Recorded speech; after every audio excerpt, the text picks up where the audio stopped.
Trumpet call, കാഹളം ഊതുന്നു. കാഹളത്തെക്കുറിച്ച് നേരത്തെ ഞാൻ ക്ലാസ് എടുത്തതാണ്. പക്ഷേ ഒരു ലെവലിൽ പഠിപ്പിച്ച് കഴിയുമ്പം കർത്താവ് പറയുന്നത് ഇനിയിപ്പം ഡിക്രി അനൗൺസ് ചെയ്യാൻ പറയും. അതായത് നമ്മൾ വചനം കേൾക്കുന്ന അനേക ദിവസങ്ങളിൽ കേൾക്കുന്നവർക്ക് ഡിക്രി പാസ്സാക്കും, കോടതിയിൽ വിധി പാസ്സാക്കുന്നു. അതാണ് ഞാനിപ്പോൾ ചെയ്യാൻ പോകുന്നത്. അനേക കുടുംബങ്ങൾക്ക് ഇത് വെളിച്ചമായി മാറും. ഇത് നിങ്ങൾക്ക് തന്നെ അല്ല, എൻ്റെ കുടുംബത്തിന് ഞാൻ ഈ വചനം പറയുന്നതിൻ്റെയൊക്കെ ഒരു പ്രതിഫലമുണ്ട്, നിശ്ചയം. അത് നിശ്ചയമാണ്. അത് നമ്മൾ മനസ്സിലാക്കുന്നത് എങ്ങനെയാണെന്ന് ചോദിച്ചാൽ, ഒട്ടും നമുക്ക് സാധിക്കത്തില്ല എന്ന് വിചാരിക്കുന്ന ചില കാര്യങ്ങൾ ദൈവം പെട്ടെന്ന് വന്ന് ചെയ്തു തരും. അങ്ങനെ ഈ കഴിഞ്ഞ ഡിസംബറിലൊക്കെ എനിക്ക് ദൈവം പല കാര്യങ്ങൾ ചെയ്തു തന്നിട്ടുണ്ട്, ആണ്ടിൻ്റെ അവസാനമായപ്പോഴത്തേക്ക്. പക്ഷേ ആണ്ടിൻ്റെ അവസാനം കഴിഞ്ഞെങ്കിലും ഇപ്പം നമ്മൾ ജാനുവരി ഫെബ്രുവരി മാസത്തിലോട്ട് കയറി, എങ്കിൽ പോലും പരിശുദ്ധാത്മാ കൂടെ ഇങ്ങനെ ചലിച്ചുകൊണ്ടേയിരിക്കുന്ന ഒരു അവസ്ഥയാണ്. നമ്മളൊരു മെച്യൂർ സ്റ്റേജ് ചില ഏരിയയിൽ, എല്ലാ ഏരിയയിലും ചില ഏരിയയിലായിട്ടുണ്ട്. അതുകൊണ്ട് ദൈവം അധികാരം തരികയാണ്, ട്രംപറ്റ് കോൾ അല്ലെങ്കിൽ കാഹളം ഊതിക്കോളാൻ. ഇതിനാ അനേക കുടുംബങ്ങൾക്ക് വെളിച്ചമായിട്ട്. ഇതൊരു നമ്മുടെ ഈ ഒരു വർഷം 2024 എന്ന് പറയുന്ന അനുഗ്രഹത്തിൻ്റെ വർഷമാണ്. അതായത് മൂന്നാം വർഷം, 3 വർഷം എന്ന് പറയുമ്പോഴത്തേക്ക് 2000 വർഷം കഴിഞ്ഞിട്ടുള്ള ഒരു കാലയളവിലാണ് നമ്മൾ ജീവിക്കുന്നത്. 3-ാം വർഷം ആകുമ്പോഴത്തേക്ക് ക്രിസ്തുവിൻ്റെ വരവിൻ്റെ ടൈമാണെന്നാണ് വേദപുസ്തകത്തിലെ പണ്ഡിതന്മാർ പറയുന്നത്. അങ്ങനെയാണെങ്കിൽ we are actually living in a glorious period. എല്ലാത്തിൻ്റെയും നോളജ് അങ്ങേയറ്റം അവൈലബിൾ ആയിട്ടുള്ള ഒരു കാലത്തിലാണ്. വേണമെന്നുണ്ടെങ്കിൽ ദൈവത്തിൻ്റെ ആത്മാവ് അനേകരിലേക്ക് പടരാനും ഇത് ഈ സമയം ഉപയോഗിക്കാം.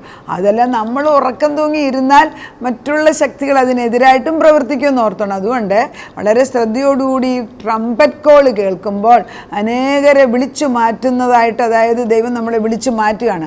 എഴുന്നേറ്റ് പ്രകാശിക്കുക എന്ന് പറഞ്ഞ് ദൈവം നമ്മളെ മാറ്റുന്ന ഒരു ദിവസമായിട്ട് നമ്മൾ കാണണം. അപ്പോൾ ഉണർവെന്ന് ഞാൻ പറഞ്ഞിട്ടുണ്ട്, ഉറങ്ങിക്കിടക്കുന്നവനെ ഉണർത്തുക എന്ന്. ഞാൻ ഇന്ന് അതല്ല ചെയ്യുന്നത്. ഇന്ന് ഞാൻ പറയുന്നത് ഉണർന്നവരെ ഞാൻ കാഹളം ഊതിയിട്ട് നിങ്ങളുടെ ജോലി ചെയ്യാൻ വേണ്ടി നിങ്ങളെ ഏൽപ്പിച്ച വിളിക്കനുസരിച്ച് എഴുന്നേറ്റ് പ്രകാശിക്കുക. അതിനൊരാൾ വിളിച്ചു കൊണ്ടു. അപ്പോൾ ഈ കാഹളം ഊതുക എന്ന് പറയുന്നത് സംഖ്യാപുസ്തകത്തിൽ 10-ാം അധ്യായത്തിൻ്റെ 9-10 പഠിച്ചത്, നിങ്ങളുടെ ദേശത്ത് നിങ്ങളെ ഞെരുക്കുന്ന ശത്രുവിൻ്റെ നേരെ നിങ്ങൾ യുദ്ധത്തിന്. അപ്പോൾ ശത്രുവുണ്ട്, അവൻ നമ്മളെ ഞെരുക്കുന്നു, നമ്മുടെ മക്കളെ ഞെരുക്കുന്നു, അവന് വേറെ ജോലിയില്ലല്ലോ. അങ്ങനെ ഞെരുക്കുമ്പോൾ നിങ്ങൾ ഗംഭീരധ്വനിയെ കാഹളം ഊതണം. എന്തിനാ കാഹളം ഊതുന്നത്? ദൈവം പറയുന്നു, എന്നാൽ നിങ്ങളുടെ ദൈവമായി യഹോവ നിങ്ങളെ ഓർക്കും. നമ്മളിവിടെ നിന്ന് ഞങ്ങൾ ക്ലാസ് എടുക്കുമ്പോൾ നമുക്ക് തിങ്കളാഴ്ചയും വ്യാഴാഴ്ചയും നമുക്ക് ബൈബിൾ ക്ലാസ് ഉണ്ട്. വളരെ വളരെ വർഷങ്ങളായിട്ട് അറിയാവുന്ന കുറേ പേരാണ് അതിനകത്തുള്ളത്. പുതുതായിട്ട് കുറച്ച് പേരൊക്കെ വന്നിട്ടുണ്ട്. പക്ഷേ ഇതിനകത്തുള്ള ഗുണം എന്താണെന്ന് ചോദിച്ചാൽ, നമ്മൾ ഓരോ ദിവസവും നമ്മൾ ദൈവത്തിൻ്റെ മുമ്പിൽ വചനമെടുക്കുമ്പോൾ ആദ്യകാലത്ത് ഞാൻ ഷോഫർ കോൾ എടുപ്പിക്കുമായിരുന്നു. ഷോഫർ കോൾ എന്ന് പറഞ്ഞാൽ ആടിൻ്റെ കൊമ്പെടുത്തിട്ട് അതിങ്ങനെ ഒരു തരത്തിൽ 3 പ്രാവശ്യം ഊതും. ഒന്ന്, ദൈവത്തിൽ നിന്ന് മാറിപ്പോയ ആട് കരയുകയാണ്. 2, ആദ്യമേ ദൈവം കരയുന്നു നമ്മളെ ഓർത്ത്, കാരണം നമ്മൾ പാപത്തിലായിപ്പോൾ ദൈവത്തിൽ നിന്ന് അകന്നു പോയി.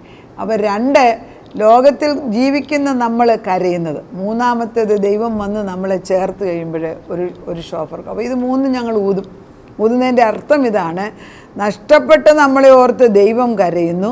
2-ാമത്തെ കോള് നമ്മൾ ദൈവത്തിന് വേണ്ടി കരയുന്നു. 3-ാമത് ദൈവം നമ്മളെ കൂട്ടിച്ചേർക്കുന്നു. അപ്പോൾ 3 ദിവസം കൊണ്ട് ഈ പരിപാടികൾ മുഴുവൻ ചെയ്തു. 3 കോൾ അതാണ്. ഓരോ കോളിനും അല്ലെങ്കിൽ ട്രംപറ്റ് കോളിന് അല്ലെങ്കിൽ കാഹളം ഊതുന്നതിന് അല്ലെങ്കിൽ ഷോഫർ വിളിക്കുന്നതിന് വേദപുസ്തകത്തിൽ മീനിങ്ങുകളുണ്ട്. നമ്മൾ ചിലപ്പം പറയുന്നില്ല, എൻ്റെ മക്കളെ ഇവിടെ എത്ര പ്രാവശ്യം ഞാൻ വിളിക്കുന്നു, എത്ര പ്രാവശ്യം ദൈവം എത്ര പ്രാവശ്യം എൻ്റെ ആത്മാവിനെ വിളിച്ചു വരുത്തുകയാണ്.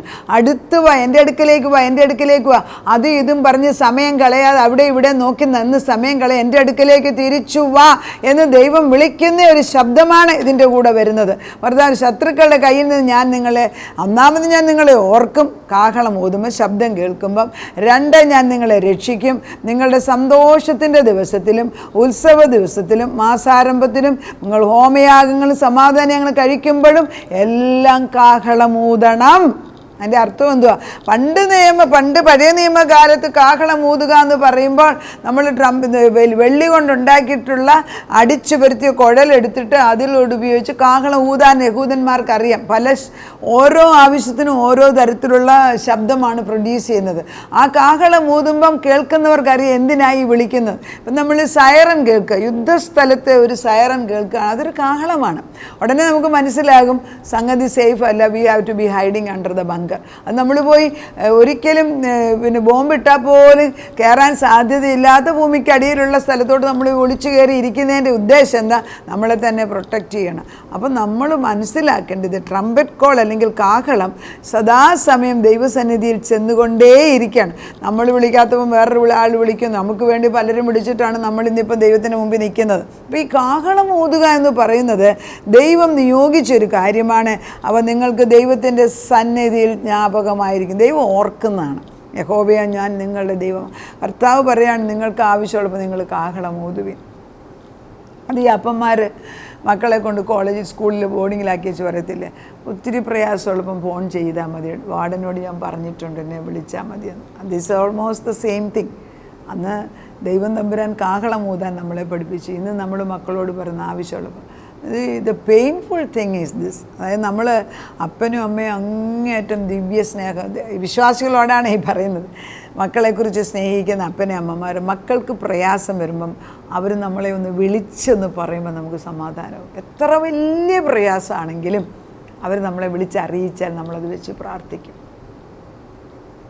അങ്ങനെ നമ്മൾ അനുഭവിച്ചിട്ടുണ്ട്. നമ്മുടെ മക്കൾ വഴിതെറ്റി പോകുമായിരിക്കും. പക്ഷെ ഒരു സുപ്രഭാതം എന്ന് വെച്ച് പറയും, I need to pray, I need prayers. സത്യം പറഞ്ഞാൽ ആ കുഞ്ഞ് സുവിശേഷകനായി തീരുമ്പോഴൊന്നും അല്ല സന്തോഷം. ദാറ്റ് വെരി ഫസ്റ്റ് ടൈം ആദ്യമേ എനിക്ക് പ്രാർത്ഥന ആവശ്യമുണ്ടെന്ന് പറഞ്ഞ് തിരിച്ചു വരുന്നതാണ്. ആ വിളിയാണ് നമ്മുടെ ജീവിതത്തിലെ ഏറ്റവും വലിയ. ഒരപ്പൻ്റെ അടുക്ക മക്കൾ വിളിച്ചു വെച്ചു. ഒരപ്പനും അമ്മയും അവർക്കുള്ളത് വെച്ച് അവർ നോക്കിയിരിക്കുകയാണ് എപ്പോഴാണ് നമ്മുടെ മക്കൾ ഈ അവകാശത്തിലേക്ക് കയറി വരുന്നത്. അവർക്കറിയത്തില്ലല്ലോ.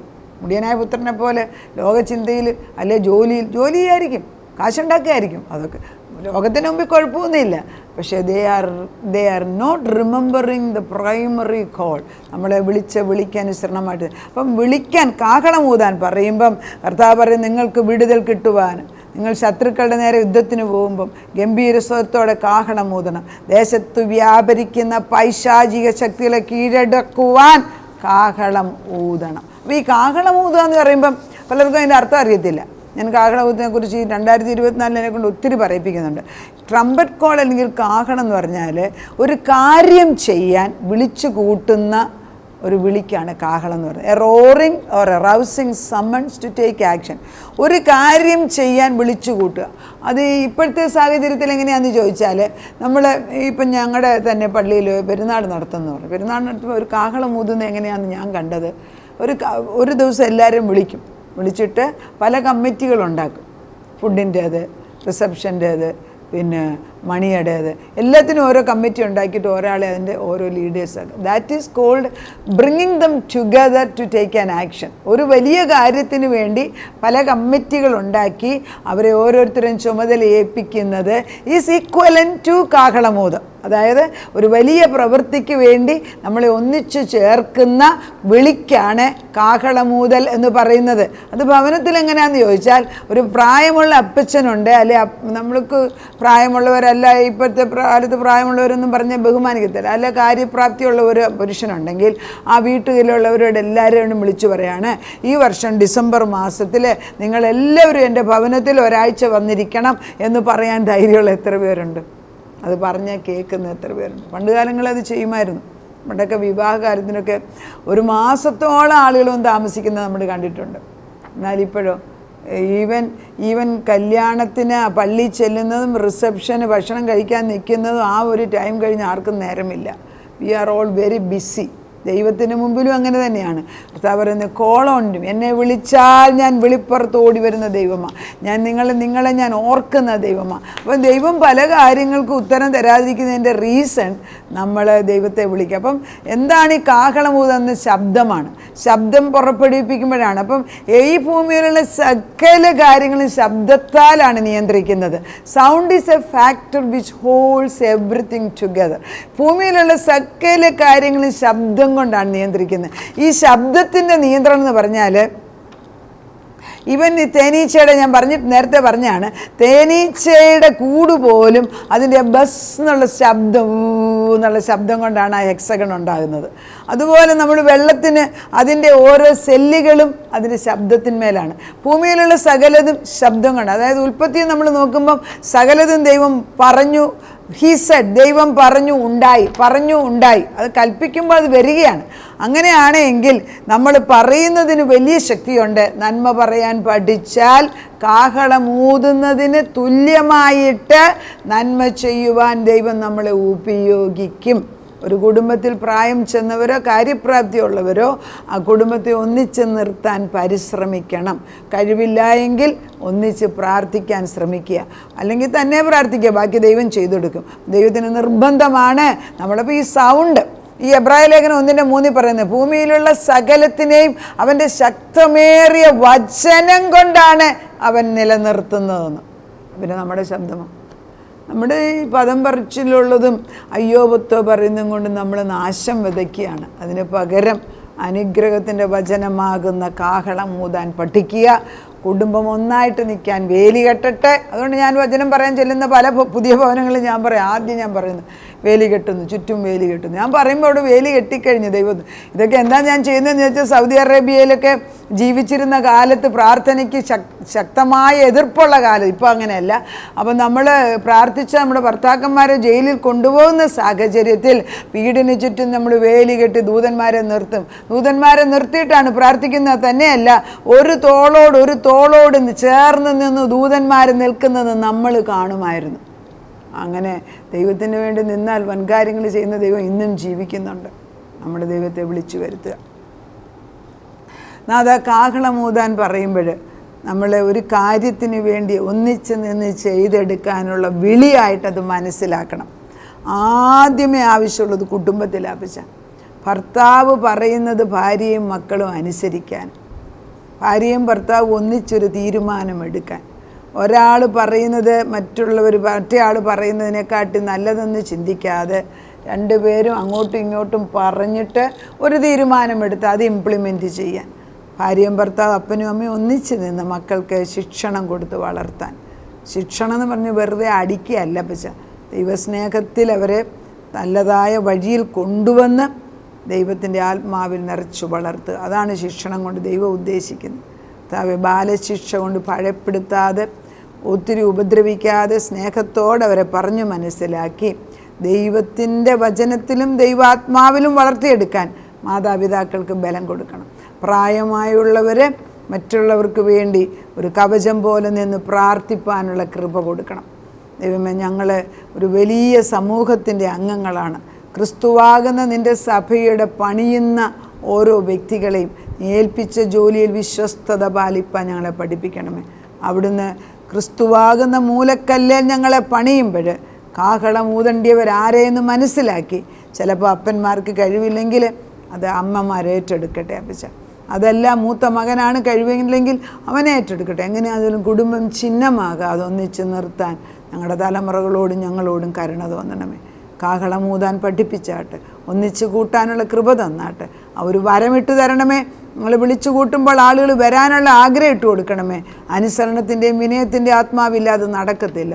അതവിടുന്ന് ചെയ്തെടുക്കുന്നതിനാൽ സ്തോത്രം. അപ്പച്ചൻ അത് കേട്ടിരിക്കുന്നതിനാൽ ഉത്തരം തന്നതിനാലും ഞങ്ങളുടെ കുടുംബങ്ങളുടെ സ്ഥിതി മാറ്റി തരാൻ പോകുന്ന ഒരു സ്ഥിതിമാറ്റം തരാൻ പോകുന്നതിന് നന്ദി പറയുന്നു. പ്രാർത്ഥനയ്ക്ക് ഉത്തരം തന്ന ദൈവത്തിന് നന്ദി. യേശു ക്രിസ്തുവിൻ്റെ പൊന്നു നാമത്തിൽ തന്നെ. ആമേൻ.